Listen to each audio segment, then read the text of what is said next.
We hatch and raise chickens year-round for their eggs and meat, and in this video we'll explore the costs of raising both meat birds and heritage breed dual-purpose chickens for their meat. The information is organized chronologically from hatchling to harvest for both types of chickens. We won't be showing you the butchering process, and so if you're looking for a tutorial on that, please check out our video called How to Butcher Chickens for Beginners, which is linked in the description and at the end of this video. Geographic location is a huge factor in these cost comparisons, and so in this video you'll see how much it costs to raise a chicken from hatch to harvest based on the average feed costs in the U.S. state of Vermont in the summer of 2022. Chicken coops, brooders, and other essential equipment are not factored into these cost comparisons, and so please take into consideration everything you may need if you're planning on raising your own chickens for meat. There are tutorials for simple build chicken coops and tractors on our channel if you'd like to check those out. So let's get started on our journey from hatchling to harvest. What comes first, the chicken or the egg? Our journey to a chicken dinner starts both ways in this video.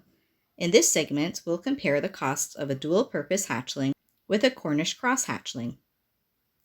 We hatch our own dual-purpose breed chickens using our incubator and the fertilized eggs that our backyard flock provides us. Any hens join our flock as layers, and any roosters will later serve as a chicken dinner. Therefore, we consider the cost of our dual-purpose hatchlings designated as meat birds to be at no cost. As mentioned, the extra roos come along with the hatching of hens at no additional cost, so instead we'll dig into the cost of electricity to run our incubator for 21 days. This Farm Innovators brand 42 egg incubator uses 40 watts per hour to run, so I'll calculate 40 watts times 24 hours times 21 days. This brings me to a total of just over 20 kilowatts used per hatch. Cracking into the current actual cost of electricity in my location of just over a US penny per kilowatt, it costs just over 22 cents to incubate 42 eggs for 21 days.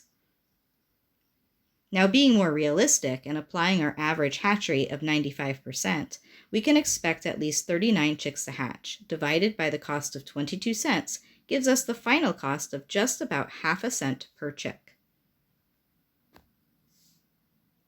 Now let's compare that to the cost of acquiring meat bird hatchlings from a hatchery. We raised 2 batches of 10 meat birds in the summer of 2022. The first batch cost $1.89 per hatchling from the Murray McMurray hatchery, and the second batch cost $1.79 per hatchling from the Hoover hatchery. Both hatcheries offered free shipping. So on average, it cost us $1.84 per Cornish Cross hatchling.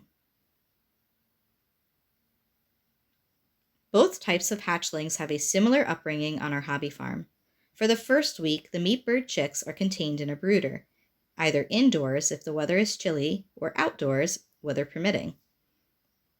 The Cornish Cross are fed grower crumble right from the get-go, which we purchase in 50-pound bags. We'll revisit the cost of the feed later. Our dual-purpose chicks have 2 possible avenues after hatch. They are either raised separately for a week in a brooder and fed chick starter, or they are immediately placed with a broody hen to be raised with the rest of the flock. We prefer to have hens raise chicks whenever possible. Revisiting the cost of feed, the handful of hatchlings in either group really don't eat enough in that first week for it to amount to much, and so we'll factor in the costs of feed after they reach 1 week old.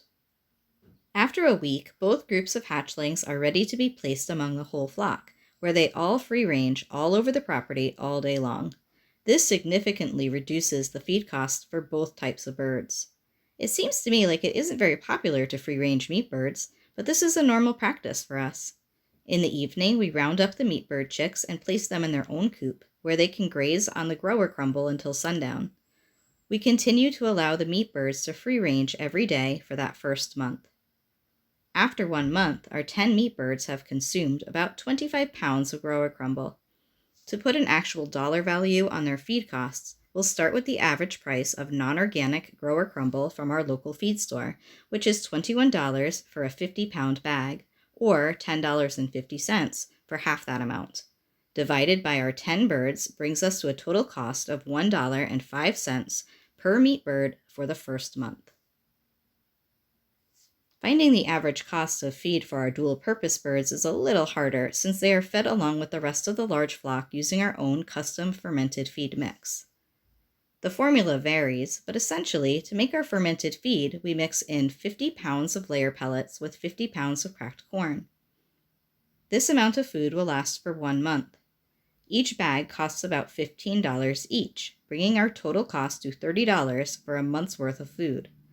We also stir in sunflower seeds, herbs, and other goodies that we grow ourselves, so they come at no additional cost. Fermenting the feed more than doubles its volume, and so we are able to feed our whole flock for just $30 a month. Now we'll divide $30 by 47, which is the amount of dual-purpose birds we are currently raising, to bring the total monthly cost of feed to 63 cents per dual-purpose chicken per month. In summary, after the first month, a Cornish Cross has cost us about $2.99, while a dual-purpose bird has cost us 63.5 cents. When the Cornish Cross chicks reach 1 month of age and a live weight of about 2.5 pounds, they're ready to be processed as Cornish game birds. These are tender and small portions that feed 1 or 2 people and should be processed before the bird reaches 5 weeks of age. Here we have a dual-purpose hen next to a Cornish Cross hen. They are both 1 month old, but there is a clear size difference. The Cornish Cross has already reached close to 3 pounds, while the dual-purpose chick is only 1.5 pounds. And though the Cornish Cross is ready for an early harvest, it takes 20 weeks for a dual-purpose chicken to reach the size of a 4-week-old Cornish Cross, or have a live weight of about 2.5 pounds. Here's a side-by-side comparison of a 4-week-old Cornish Cross game hen with a 20-week-old barnyard mix rooster. Both these birds have a live weight of about 2.5 pounds and are large enough for harvest, as you'll see next. This Cornish Cross harvested at 4 weeks old has a weight of 1 pound, 8.7 ounces. That's comparable in size to the dual-purpose chicken harvested at 20 weeks old with a weight of 1 pound, 1.9 ounces. There are many chicken connoisseurs out there that will swear that the flavor of a dual-purpose chicken far surpasses that of a Cornish Cross. And the flavor really is very different. It is richer, gamier, and a little tougher. If you're accustomed to grocery store chicken, this dual-purpose meat may be an acquired taste and texture for you.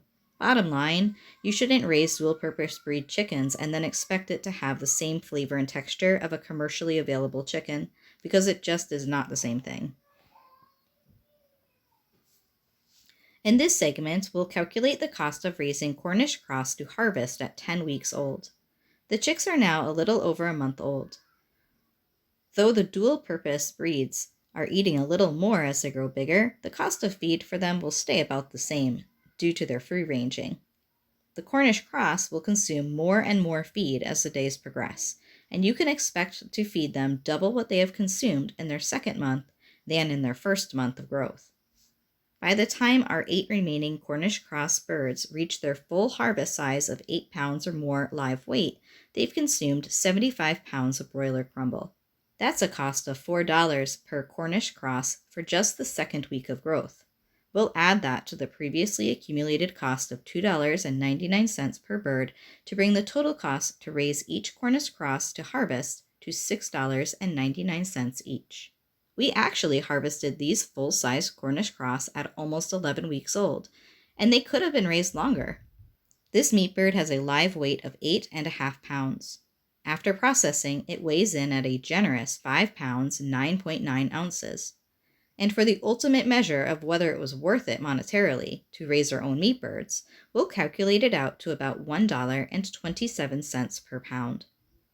A grocery store chicken at a comparable size from our local market was $1.59 per pound, meaning that it cost a whole 32 cents less per pound to raise our own chicken. In all actuality, that's only an honest price comparison if you think that the time you invest into raising birds and maintaining their coop and run costs you nothing. But that won't stop us from raising our own chickens on our little hobby farm. There's something that just feels rich about being able to raise your own chickens from pasture to plate and get to experience the whole journey you take along with your flock. It's a true luxury to know that your birds lived healthy and happy lives and were dispatched gently and humanely. Of course, that's just our opinion, and I hope this video was helpful to you and your own experiences. Please subscribe to Say Why Chicken Thigh to see more down-to-earth tips and advice from our little hobby farm. Thanks so much for watching, and best of luck to you.